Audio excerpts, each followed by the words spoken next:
We're back. It's a brand new episode. Welcome to Season 4, Episode 9. We're in the Shimmerland realm, and at the moment we're down in our geode, which I've mined out, and I'm just kind of collecting the bits and bobs as I go along. I've been slowly building up my supplies of this because obviously it's useful for tinted glass. I don't know what else it's useful for actually, but I'm collecting it nonetheless. It's very satisfying. It makes a nice noise when you tinkle it, and we've collected quite a nice amount of it. But don't worry, that's not what we're going to be doing in this episode, at least not the only thing.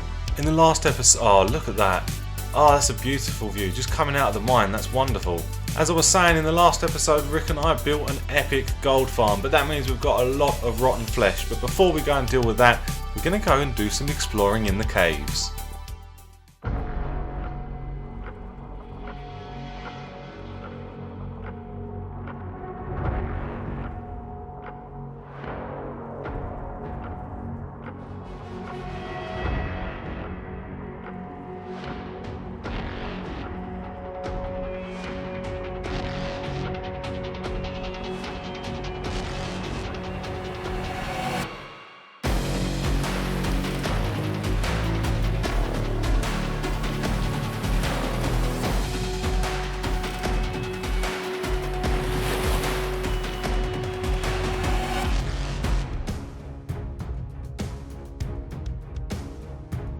Now, I'm not going to go through the entire journey because we were down in the caves for quite some time, but essentially this is what happened. I met up with Rick and we picked a direction and we went. It didn't take long before we came across a zombie spawner, but we weren't really interested in that. We already had all of the rotten flesh that we were ever going to need from the gold farm, which, as I say later in the episode, we're going to do something with. But we did come across a ton of mobs in this deep, dark area, and we just explored for hours and hours and hours. We did a lot of mob killing. We found resources such as diamonds, lapis, and another zombie spawner that we really didn't want, and I tried my hand at archery for a little while.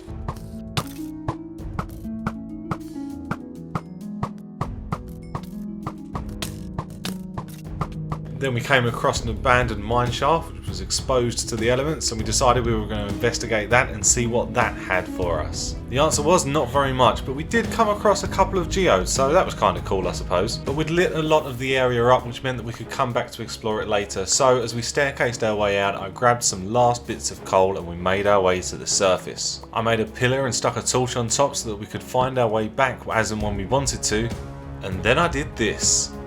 Hey, how about that? Turns out we'd surfaced only a few hundred blocks from our base, and we could see just off in the distance the blades of the epic helicopter that was part of our mega base.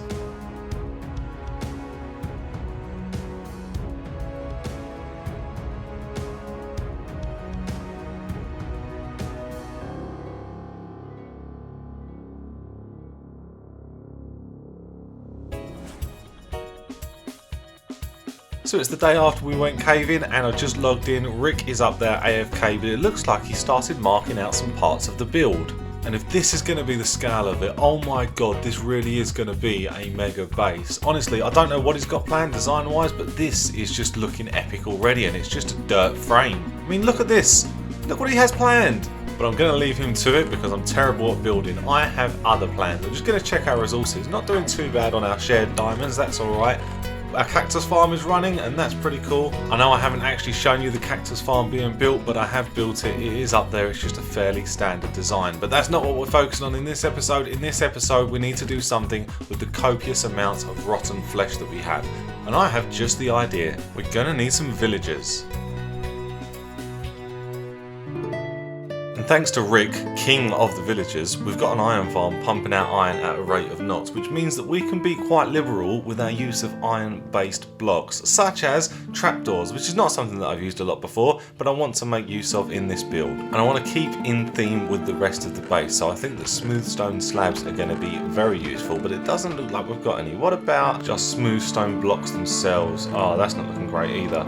Okay, have I got... Yeah, okay, I've got a ton of stone, and as it happens, we've got a smelter. This is actually the smelter that all of the gold swords end up in from the gold farm when we run that. But I can just use it by loading up into the top of these chests with whatever it is that I need smelted. And in this case, obviously, it's stone to turn into a smooth stone. And as they smelt, they should all end up in this dropper. Yeah, there we go. And that smooth stone ends up in the sorting system up above. So I've done a little bit of work, and this is what we've got. Just a nice staircase made out of iron trapdoors and smooth stone that leads down into an area where we're going to put some villagers, specifically some cleric villagers, because I want to trade with them all of the rotten flesh that we get both from the mob farm and from the gold farm. But those villagers need to be 100 blocks away from any other villagers, specifically those that are in the iron farm. So as you can see, I've started digging out this tunnel. I've got some of the walls in place, just temporary for now. I've got an idea for the design, and I think this would work well as a time lapse.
So we've got all of the rotten flesh set up to automatically go down this water stream, and it will end up at the end of this corridor in the chests, ready to be traded with the cleric villagers, which we've yet to actually put in. But as you can see, I've gone for a green theme to represent emeralds, because essentially that's what we're going to be making here, and all of the rotten flesh is coming through quite nicely. Whilst I've been working on that, Rick has been busy. You remember those dirt structures, the kind of framework that he had in place before? That's gone, and we've now got actual buildings, and it's looking pretty damn epic. This is coming together as an oil rig really, really well. Something I couldn't have done. But I need to repair my pickaxe because, as you can see, yeah, it's run a little bit low. But this will be a good test actually, because all of the items that come out of here are now completely auto-sorted into the right place. The rotten flesh will end up going down into the sorting system that I built with Rick in the previous episode, and then it will end up going into the main sorting system, and then it'll end up getting filtered down to where our cleric villagers are going to be. Sound the alarm, one of the prisoners has escaped. It's been a while since my last clip. I've actually spent some time in the nether making our path to the main nether hub a little bit safer so that we can travel. But I wanted just to pop down here and start planning for getting our clerics in place.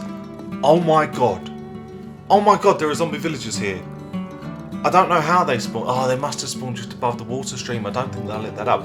That is perfect. That's exactly what we needed. I can just convert these into normal villagers. I haven't got to go and transport villagers here. Oh my god, that could not have worked out better. And I think I remember seeing in the miscellaneous chest everything that we're going to need in all. It's not in that one. Oh, yes, splash potions of weakness. Right, I'm going to grab a couple boats just to pop them in. Splash potions of weakness as well, just so that I can actually cure the villagers. And then there's even some golden apples there. Villagers are normally a pain in the arse, but this is all falling into place. Literally, all I have to do is trap them in a boat and then cure them. Piece of cake. Absolute piece of cake. Right, let me get down there and just... Oh, there's a baby one as well. You're in the boat. Right, I'll deal with you in a bit. Let me see if I... Oh, can I even place boats? No, I can't place boats on this. Oh, I've got to move quickly. Oh, I've got to move quickly. Go on. Get in the boat. Get in the boat.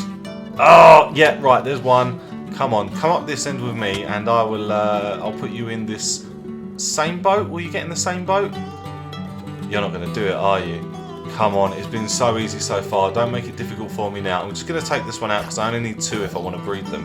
Just get in that boat. Go on, look. Yeah, there we go. Oh my god. I could not have asked for this to go any better, really, could I? Now I just got to hit him with a splash potion of weakness and give him a golden apple and they'll both convert. Then I just got to give them a brewing stand each and they'll be just villagers that we can trade with. Everything will be set up in order for us to be able to get all of the emeralds that we need and use all of the rotten flesh that's coming out of our farm so far. This has worked out so well. I am astounded. I'm just waiting for it all to go wrong, like a creeper to spawn behind me and blow everything up or something. I swear to God, if a creeper spawns behind me and blows everything up, I'm quitting YouTube, I'm quitting Minecraft, I'm going to go and live in the wilderness, no contact with human beings whatsoever. Oh, where did you come from? Alright, that's a bit weird. I think this is the best way to do this. I just pop a little gate there, fence in there, and that should... Right, I don't know if they're linked. I might just have to test this quickly. Oh, the best part is they've got discounts because I cured them. I didn't even think of that. We have our first emeralds of the series. Well, I think it is anyway. I might pick... Yeah, anyway. Yes, brilliant. Look at this. Emeralds coming in, flying in, left, right and centre. And we can sell some other stuff. I can sell them gold from the gold farm. Yes, I can buy redstone. I can buy lapis. Not that I would want to buy lapis. Yeah, oh, you've hiked your prices up a little bit, ain't you, mate? That takes the piss. This base is coming together so nicely. When Rick and I were first planning this out, we kind of had an idea and this has definitely exceeded my expectations. I'm sorry I didn't show you the cactus farm being built, but like I say, it is genuinely just one of those super simple farms to make. In this episode, we've got a lot done. We've managed to get villagers in place that we can trade all of the rotten flesh that we get from our gold farm and from our mob farm, which means that we can make emeralds later on when we build a villager trading hall. We can go ahead and use those to trade with those villagers and get all the books and that we need. In the next episode, I'm going to start working on the pathway or the tunnel that leads to the shopping districts that's going to be in the hugest cave that I've ever seen in Minecraft in my entire life. Because we want to get some shops going. Obviously Rick and I are pumping out resources left, right and centre. I know that the other members of the realm want to get some shops up and running. We want to get the economy going and make a butt ton of diamonds. So that's what you've got to look forward to. But that's it for this episode. I really hope you've enjoyed it. If you have, leave a like. If you've loved it, subscribe, and I will catch you in the next one. See ya.